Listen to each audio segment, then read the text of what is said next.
Dear participants, a warm welcome to all. After a week time, we are going to meet through uh, our VO Chidambaram College for the 10 days crash course for Net Set for Commerce. Today, we are going to see about the business statistics in our first session. I'm Dr. S. Jackson, Assistant Professor of Mathematics, VO Chidambaram College. So, first, what is statistics? We have some interesting facts that statistics is a word derived from the Italian word statista, the Latin word status, the German word statistic, which means the political status normally.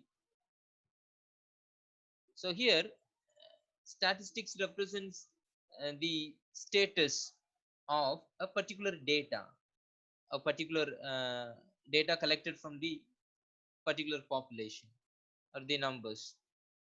So here in this video or in this session, we are going to see about the measurements, the central tendency measure, the dispersion measure, the skewness measure, the correlation and regression measures, and finally we are going to know about what is probability and what are the distributions and what are the types of variables we have used in the probability. So first we are going to see about the central tendency measurements. The central tendency measurements is nothing but the mean, median, mode, the triple M. So usually it's known by the name averages. So here we are going to see about the arithmetic mean. Normally it is known as mean, median, mode, geometric mean, and harmonic mean. Other than them, weighted mean is also there in the central tendency measurements. So why it is called as central tendency measures is here the answer is given. They give us an idea about the concentration of the values in the central part of the distribution. That's why it's known as central tendency measurements. So first we are going to see about the arithmetic mean.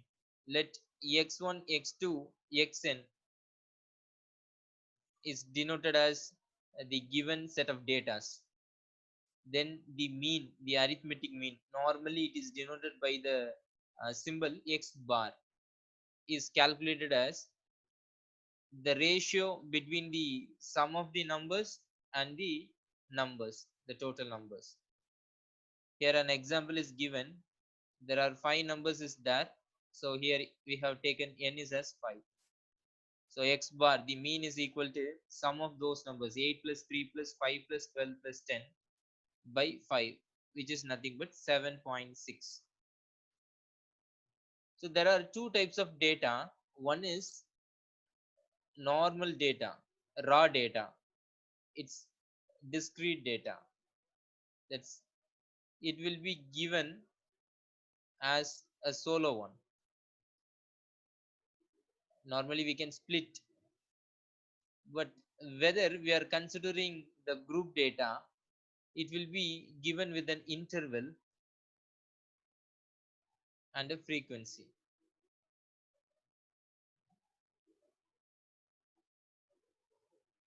So if all class of intervals has equal class size, see the deviation.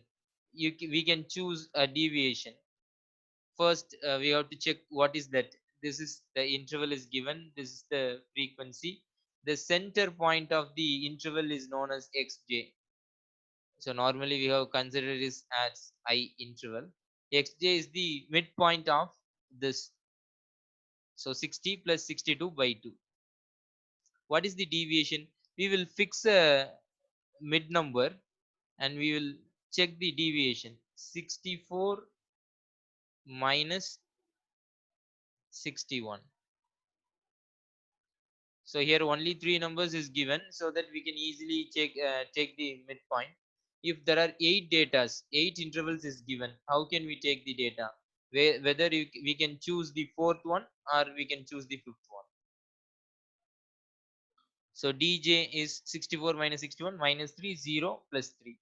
Uj is nothing but dj by the class interval. The class interval is 3, 60, 61, 62. So the class interval is 3. So minus 3 by 3 is minus 1. So if we consider this for our mean formula, that method is known as deviation method. If we take this value for calculation, then it is known as step deviation method.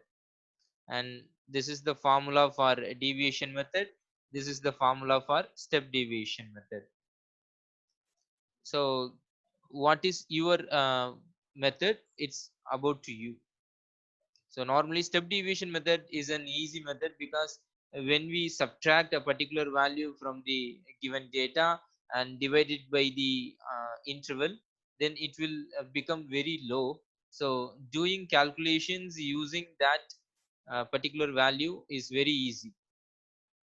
So what are all we are doing in the table, we will make it in the formula. Here we have subtract a particular value from all the entries. So we have add it. In step deviation method, we will divide by the interval length, that is c. So here we multiplied it by c.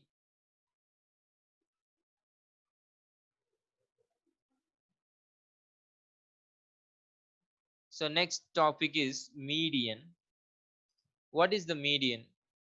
As the name predicts, the median is nothing but the mid value of the particular sequence or the particular magnitude.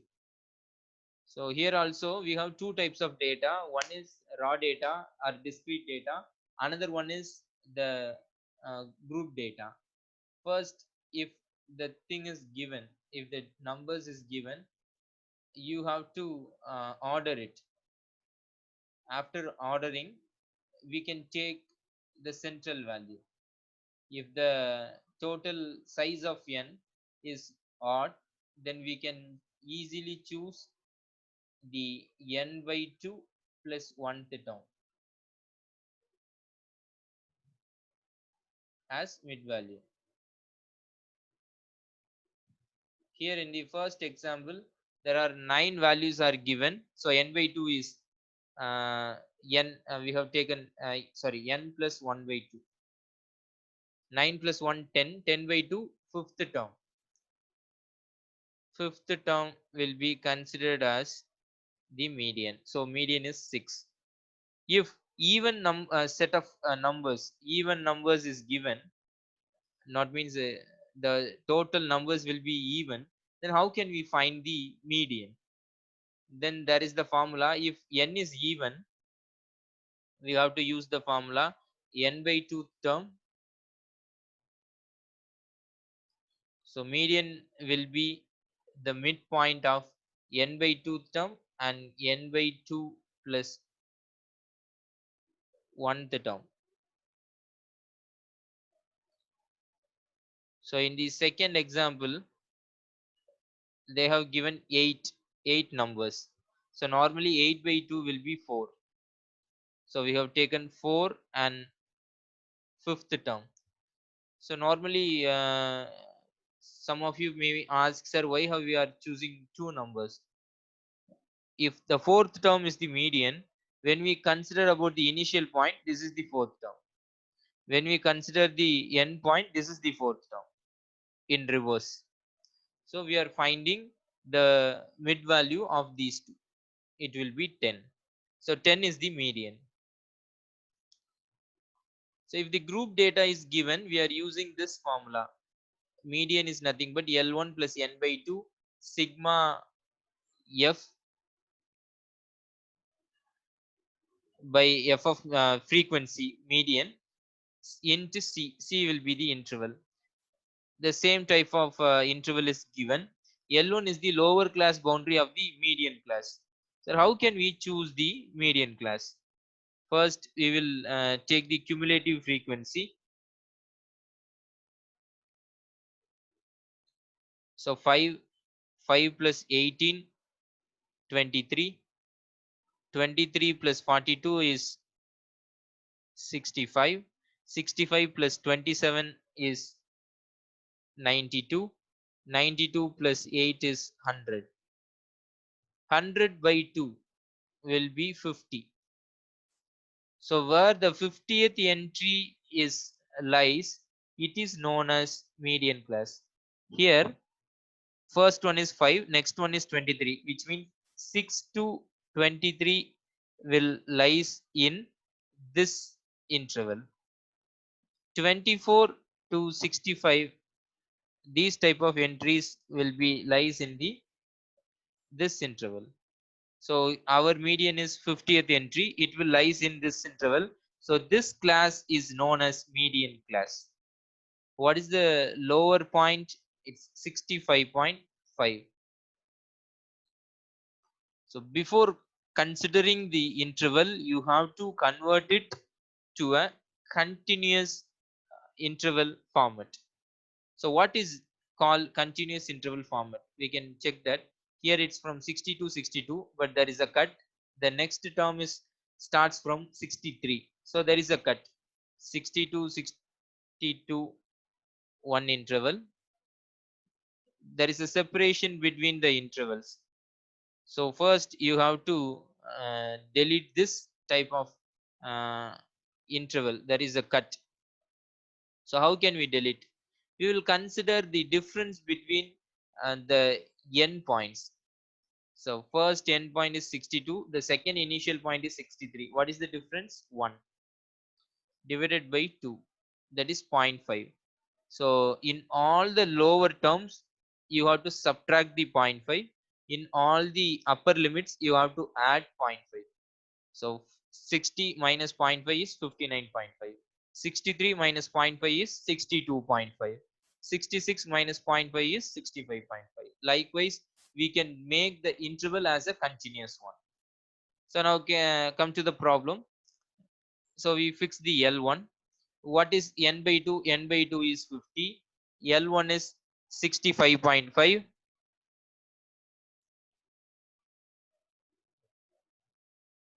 What is sigma f? Sum of all classes lower than the median class. How many entries are there? 23 entries are there.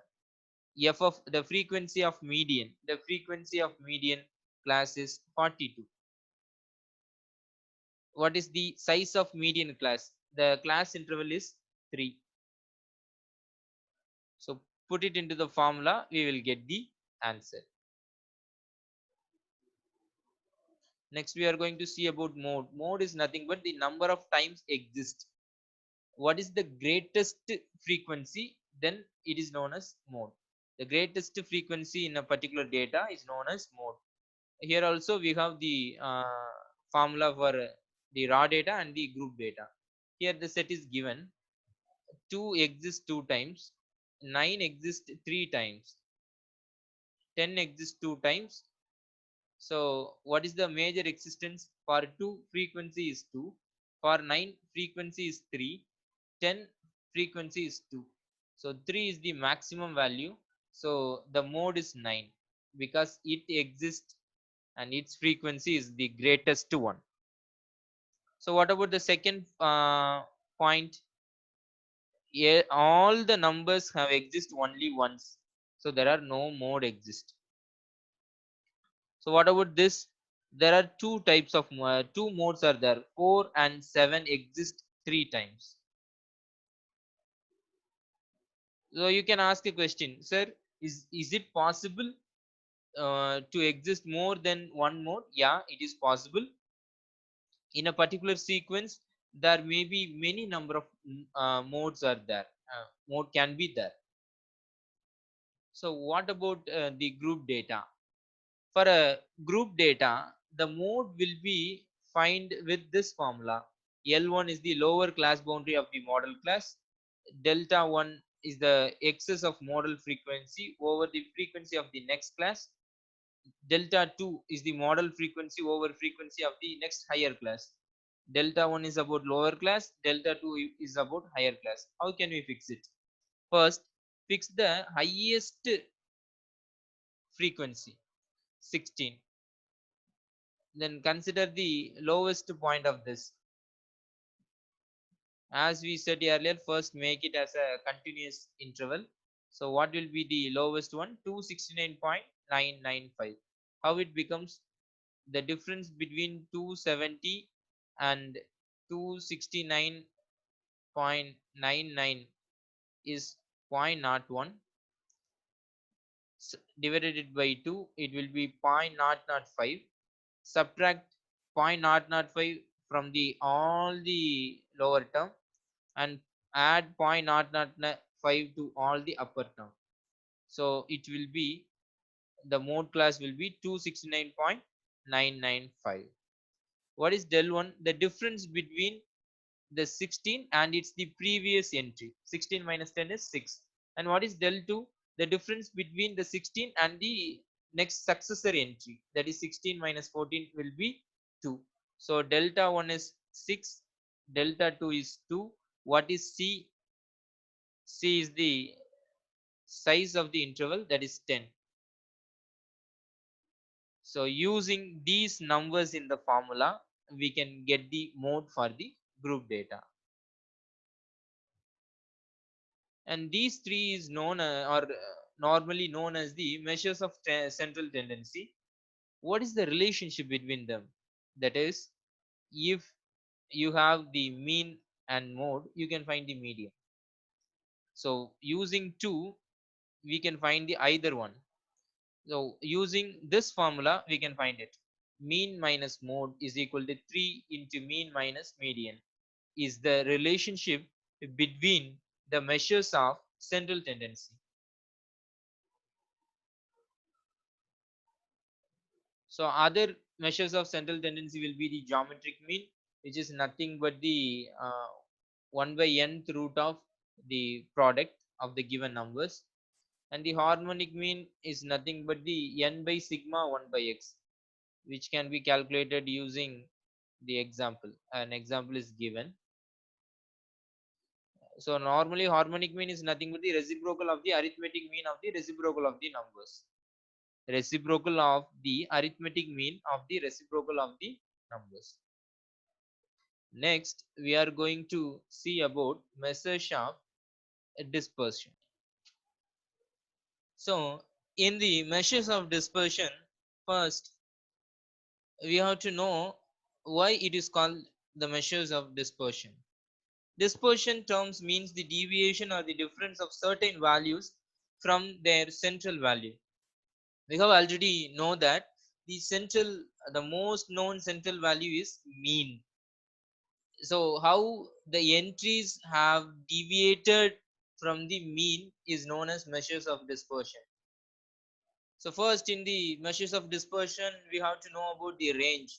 The range is nothing but the difference between the largest and smallest data values, and there is a example is given there.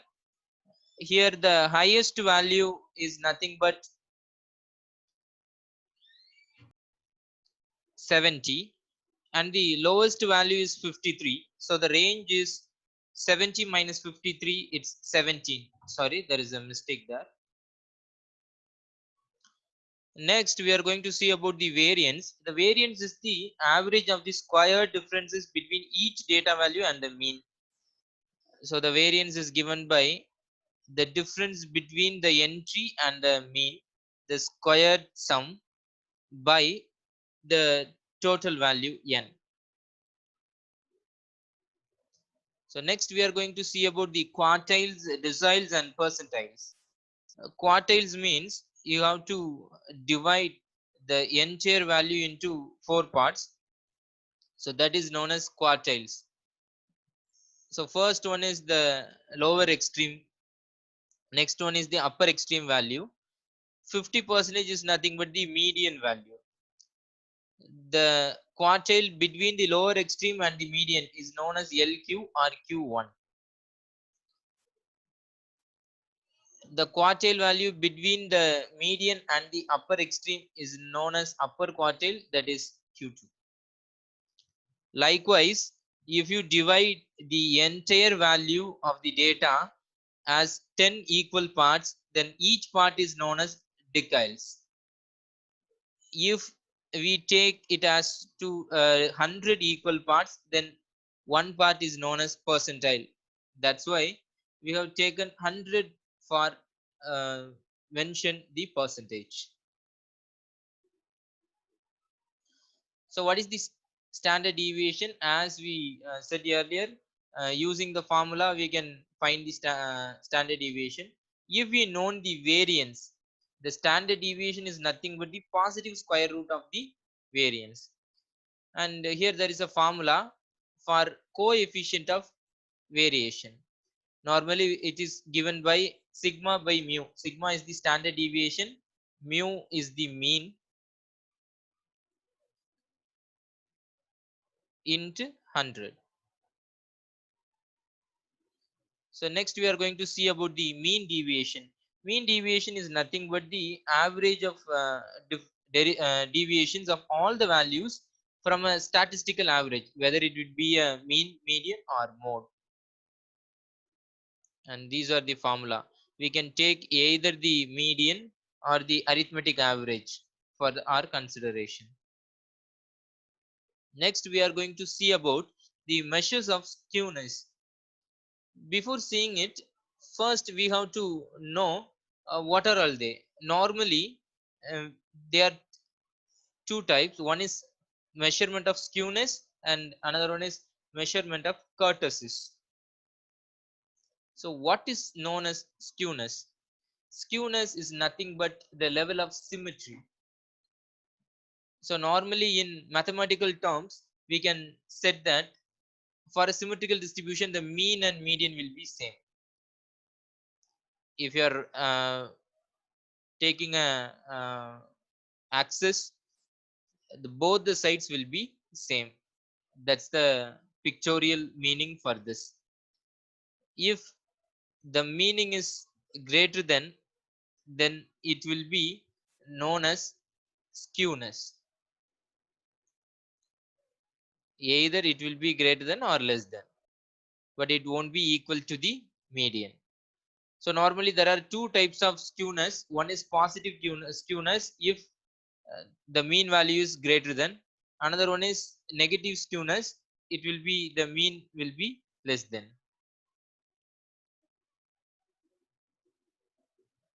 So here it's given, we'll check that. Here the mean is less than the median, it is known as negatively skewed distribution. If both are equal, it's normal distribution. If mean is greater than the median, it is known as positively skewed distribution. It's a simple formula. When we have known the mean, median and standard deviation, using this formula we can find the coefficient of skewness. So we have another type of formulas is also there, that can be calculated using moments of a particular distribution. So what is kurtosis? Kurtosis represents the attributes of flatness. There are three types of kurtosis are there. One is mesokurtic. Mesokurtic means a distribution identical to the normal distribution. It is known as mesokurtic. If it is leptokurtic, it will be the distribution that is more peak than the normal. This is known as normal flatness. This is more peak than the normal, so it is known as leptokurtic. If it is platykurtic, it will be less than the normal curve. We have taken a particular curve as normal. That's why the concerned distribution, probability distribution, is known as normal distribution, which we can see after some slides. So this is the formula for kurtosis. M4 represents the fourth moment about the fourth power of the standard deviation. So this is the called fourth moment. S4 represents the fourth power of the standard deviation. So it is known as the coefficient of kurtosis. Next we are going to see about correlation and regression. What is correlation? Correlation is a statistical tools that helps to measure and analyze the degree of relationship between two variables. Correlation analysis deals with the association between two or more variables. So normally we can take two things. One is stress and illness. Both are correlated. Due to over stress, there are some illness for us. There will be some disease created, and there will be some side effects for our particular organs. So there is a correlation. There is a relation between these two, stress and illness. So we can consider as two variables, and we can correlate them. So there are so many methods to find the correlation. One is scatter diagram method. Scatter diagram is a graph of observed plotted point where each point represents the value of x and y as a coordinate. We can consider that a particular person with stress x has the illness y. So we can take the values of it. For example, consider the blood sugar. Over now amount of stress will reflect in it, and we take the particular person with their blood sugar level as two variables, and we can plot it. Then we can find the distribution between them. So normally there are two correlation coefficients will be used to calculate the relationship between two variables. One is Karl Pearson coefficient, another one is Spearman's rank correlation coefficient. So now we are going to see about Karl Pearson correlation. So normally it is known as correlation coefficient gamma. The formula is n into sigma dx dy minus sigma dx into sigma dy. Kindly know the difference between these two. Here is the separate multiplication. Here first you multiply, then the summation is given. By square root of n into sigma dx square minus sigma dx the whole square into root of n into sigma dy square minus sigma dy the whole square. So we have some equivalent formulas for this. We have already know the coefficient of variation. So coefficient of variation of x and y by sigma x sigma y is an equivalent formula, where coefficient of x comma y is nothing but sigma xy by n minus bar x into bar y. Bar x represents the mean of x. So either way to calculate the Karl Pearson correlation coefficient is nothing but sigma xy by n into sigma x into sigma y. So what is the strength of relationship? The correlation coefficient should be lies between -1 and +1. If it is positive, then we can say that it is a strong relationship. If it is a negative one, that is lies between -1 and 0, we can say that it's a weak relationship. It's an example. There is a tree height and the trunk diameter is given as y and x. We have to find the correlation between the trunk diameter and the tree height. We are using the formula. First we have to find xy, x square and y square, and finally we calculate the summations and substitute in the formula. We will get a correlation coefficient as 0.886. As I stated earlier, therefore, the trunk diameter and the tree height has a strong positive linear association in between them. And this is the scatter diagram using the previous values. We have put it into a plotted diagram. It is known as scatter diagram. So next we are going to see about the Spearman's rank correlation coefficient. It's given by Professor Spearman in the year of 1904. By this method, first we have give ranks to the particular variables.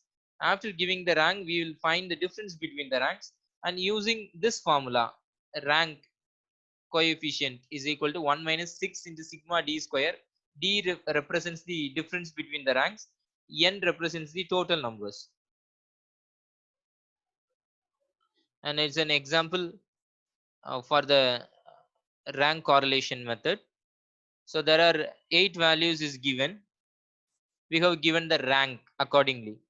So first we have to take the descending values. What is the highest value? 86. So we will give the rank 1. The next value is 76. It is given rank 2. Similarly, we can given assign the ranks to the all the entries. There is one tips here. If there are two equal entries, what will you do? Instead of 58, if it is 50, what will you do? We will do accordingly that kindly assign two rank values. The before rank value is 60, that is rank 3. So the next two values will be assigned to 50, that is 4 and 5. If two equal entries is given, you have to assign the mean rank value to them. That is, if 50 is there, you have to assign 4.5 to each. So first you have to design the entire entries, then you have to place the rank accordingly. Then you have to find the difference and the square of the differences and put it in the formula. You will get the rank correlation. So here the rank correlation is 0.855. So next we are going to see about the regression. Regression have a strong connectivity with the correlation because linear regression equation is given as y is equal to a plus bx. So if two variables are connected or related, using one variable we can predict the other variable. That formula or the equation is known as linear regression equation. So here they have given that x and y are the variable is given, they are correlated, they are relative each other. Y can be predicted as a plus bx. Similarly, x can be predicted as y minus a by b, or x is equal to some a1 plus b1 y. So what is that b? That's very important. B is known as the regression coefficient, which is the square root of r yx and gamma yx, gamma xy. Gamma yx is nothing but the correlation coefficient of y with respect to x. Gamma of xy is nothing but the correlation coefficient of x with respect to y. So using the correlation coefficient only, we can find the regression coefficient. And this is the simplified formula to find the regression coefficient. Using this, we can find the relationship, or we can predict the either value. Next, we are going to see about the probability and their distribution. So what is a probability? To know about probability, first we have to know three basic terms. One is experiment. What is experiment? That is something happening, some events. What is an event? It means a particular outcome of the happenings. What is the outcome? The outcome is nothing but the different things can be happen in the probability of an experiment. So without confusing, we can see the examples. So when rolling a die is experiment. What are the outcomes? 1, 2, 3, 4, 5, 6 are the outcomes. Now I have taken event. What an event? I have considered only odd number. Then it will be a event. We have to find the chances of getting an odd number when rolling a dice.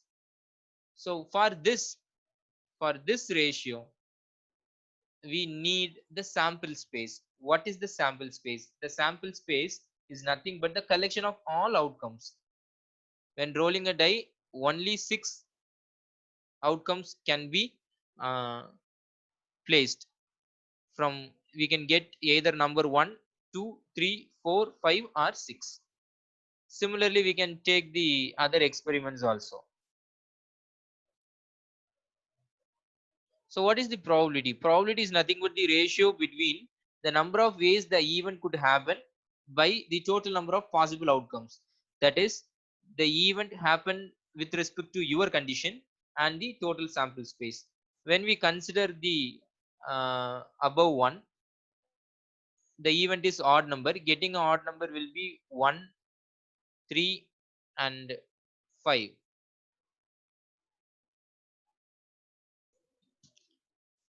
So normally what will happen? The total number of possibility for the event is 3, and the total number of sample space will be 6, because 1 to 6 is there. So the probability will be 3 by 6. That's the ratio. So here we have another problem, that the event of getting a vowel. Normally we know that the vowel are the letters A, E, I, O, U. So the total number of alphabeticals will be 26. So the probability of getting a vowel is nothing but 5 by 26. So we have some properties of probability. Normally a probability lies between 0 and 1. If an event is impossible, then the probability of the event will be 0. If a event is certainty will be means it will definitely happen, then the probability of event will be 1. So how can we find the complement for the probability? So together with the event and its complement, it will make all possible outcomes. That is the certainty 1.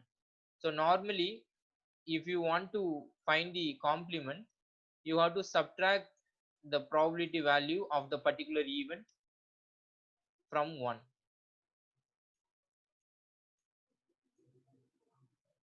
So in the previous sum, we can say that other than vowels, the letters are known as consonants.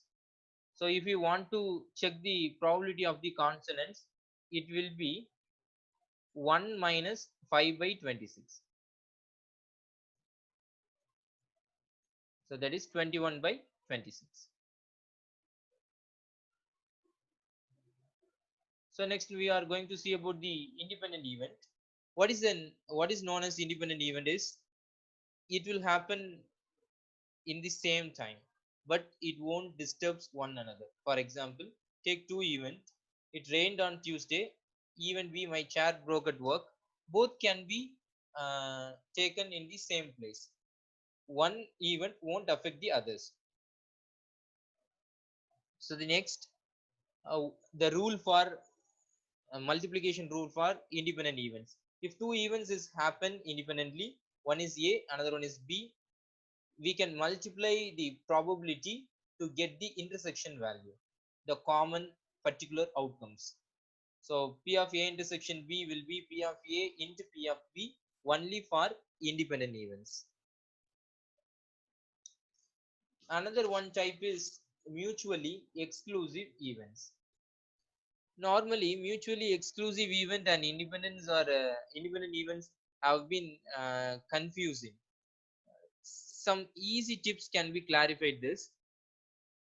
Mutually exclusive event will be, the event won't be happen in the same time, which means if one event happen, another event won't be happen.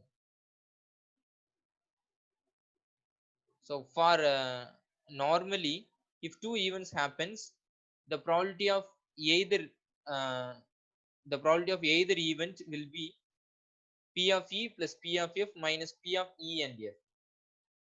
So this is nothing but the formula get from the set theory. N of A union B is equal to N of A plus N of B minus N of A intersection B.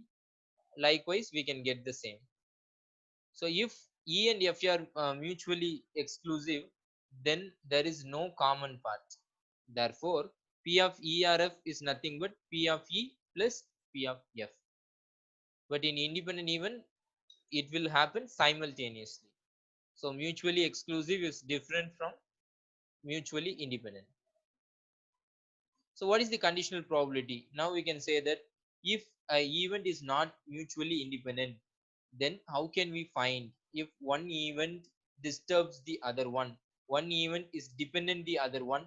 How can you find the probability of the events?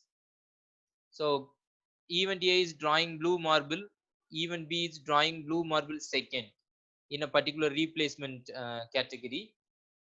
P of A is given, that is the probability of first event is given to you. The probability of B by A will be get using the formula. Probability of B by A is equal to probability of A intersection B by probability of A. If A intersection B is known, we can find probability of B by A. This probability of B by A is known as the conditional probability. So next we are going to see an interesting theorem with this term conditional probability. So if two events is happening, A and B, we can find two conditional probabilities. One is A with respect to B, another one is B with respect to A. So in two events, either event can be happen at first, whether A can be happen at first or B can be happen at in the beginning. So what is the interesting part of Bayes theorem is, if one type of conditional probability is given to us, we can find out the other kind of conditional probability using this. So this stated by Thomas Bayes, and it can be seen as a way of understanding how the probability that a theory is true is affected by a new piece of evidence. That is, one conditional probability will have an impact on other. So what is a Bayes theorem? If n mutually exclusive and exhaustive events from the sample space S is happening, B is any other event from S. It is not in the list of A1 up to AN. And the probability occurrence will of AI with respect to B can be got by P of AI into P of B by AI, sigma of P of A into P of B by AI, which means one type of conditional probability is given to you. Using the probability formula, we can find the conditional probability of either end or the vice versa. That is the speciality of Bayes theorem. Next, we are moving to a important topic: random variables. What is the random variables? The random variable is nothing but it's subjected to the outcome. The range of random variables of a stock of 50 Christmas trees will be 0 to 50. The random variables may be either numbers or the functions. So consider this. So there is a product is there. In your customers feedback, you will given with three options: either the product is poor or average or good. If it is poor, you can give one grade. If it is average, you can give two. If it is good, you can give three. So it can be considered as a characteristic function. So normally random variables either be a number or in a function mode. So this random variable, if it is a number, then it is known as discrete. If the either it's a number or a characteristic function, if the number is discrete, then the random variable is also known as discrete random variable. If the variable have taken a special interval for range, then it is known as continuous random variable, which means the random variable from open interval 0 to 50 or closed interval 1 to 20. Therefore that type of random variable is known as continuous random variable. Next, we are going to see about probability distribution. Probability distribution is nothing but we have generalized the particular given data to a pictorial representation from theoretical values to some another one type of function which compiles the value. It is known as probability distribution. Normally, a discrete probability distribution is nothing but which has the connections with discrete data. There are two types of most common probability discrete distributions are given. One is binomial, another one is Poisson. So binomial distribution is given with this function. This function is known as probability mass function. Probability mass function is nothing but the basic function of the particular distribution, the identification function. This nothing but ncx p power x 1 minus p power n minus x. P will be the probability of success. 1 minus p is known as probability of failure. That is also known as q in some other notation. So we can be calculated, if p is given, we can calculate 1 minus p, and we can find the probabilities, probabilistic characteristic mass function, and using it we can find the measures of central tendency, measures of dispersion, correlation and regression coefficients, the other measurements of skewness and kurtosis can be calculated for each distribution. For this binomial probability distribution, the mean will be n into p. N is the number of size, the population size. P is the mean. What is sigma square? That is variance is nothing but np into 1 minus p. So normally it can be considered as npq also. It's an example. There are 4 flights daily from a particular airport, from Atlanta airport to New Jersey. We have to construct a binomial distribution uh, for this particular things. What is they have asked for? What is the probability that none of the flights will arrive on time tomorrow, and what is the probability that exactly 2 of the flights will be on time? So here 4 flights is given to you, and the arrival percentage probability is 0.7. So we have to construct the probability mass function ncx. Instead of n we have to put 4. Instead of p it's 0.7. Instead of 1 minus p it is 1 minus 0.7, that is 0.3 is given to you. So there are 4 flights are there. So instead of x you have to put 0 1 2 3 4. At the end we have tabulated the values of p of x. So first we have to know that what is the probability that none of the flights will arrive on tomorrow. None of the flights will arrive on tomorrow will be p of x is equal to 0 alone. So it is 0.00810. Second one is what is the probability that exactly 2 of the flights will be on time. So exactly 2 flights will be p of x is equal to 2. So both of them can be calculated from the tabulated value. Another one distribution is nothing but the Poisson distribution. What is the Poisson distribution? If the number of population size is infinite, then it will be transformed from binomial distribution to Poisson distribution. So for the Poisson distribution, the probability mass functions will be lambda power x into e power minus lambda into by x factorial. Here you can check that x is an infinite value. Okay. So for this, mean is nothing but lambda. Variance is also lambda. In binomial distribution, it can be calculated by n into p. Here is also we can calculate it as lambda. The lambda will be given to the particular reader to do the sum.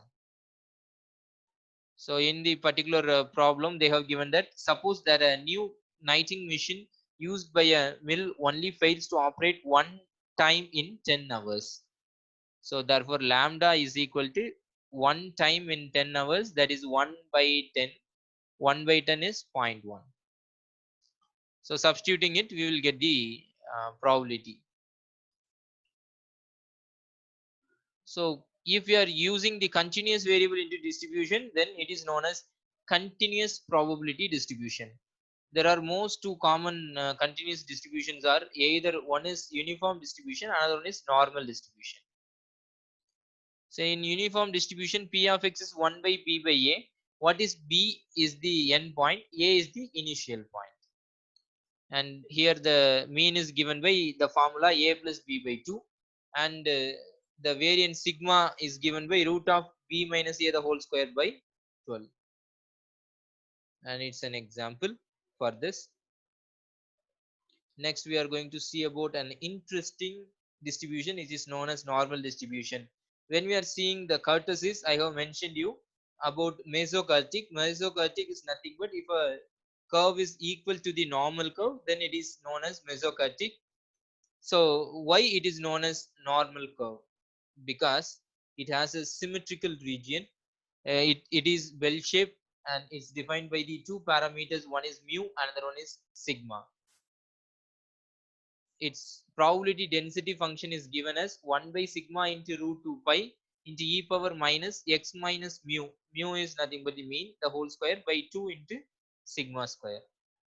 For this distribution, mean, median, mode are same. That's why it is known as normal distribution. So another one distribution which has a strong connectivity with the normal distribution is standard normal distribution. Why it is called standard normal distribution? Because there is a substitution z such that x minus mu by sigma.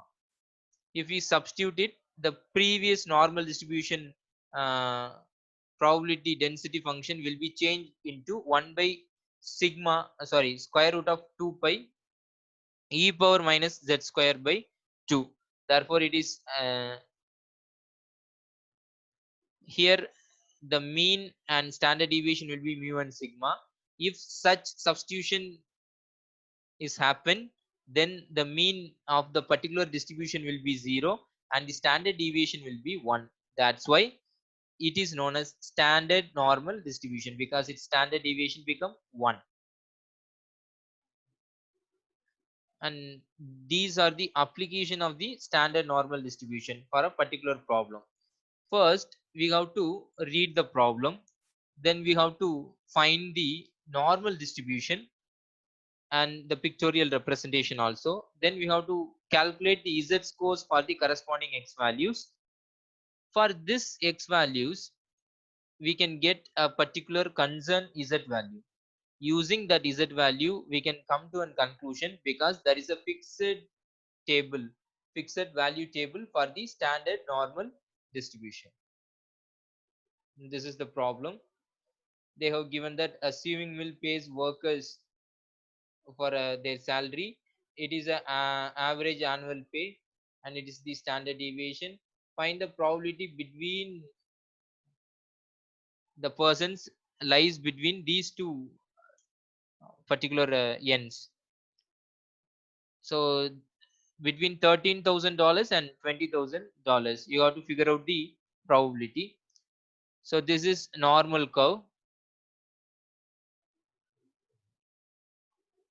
The mean salary and the standard deviation is given. Mean salary is 18,000 and the standard deviation is $4,000. So using it, z is equal to x minus $18,000 by 4,000 will result in standard normal curve. So how can we find the values? There is a separate fixed table is there. Here the standard normal values as given minus 1.25, 0.50. We can take any number of values minus 1.25. If it is minus 1.2, it's minus 1.20, 21, 22, 23, 24, 25. And this table value will be given the concerned standard normal tabulated value. And using this, we can find the conclusion, the calculated value. Using the calculated value, we can find out how many workers will lie in that particular region. So with this, we can conclude. As in my previous video, I have told about this 3T method. Here you can find the trick, train yourself and test yourself using our mock test. So thank you. Thanks for your patience.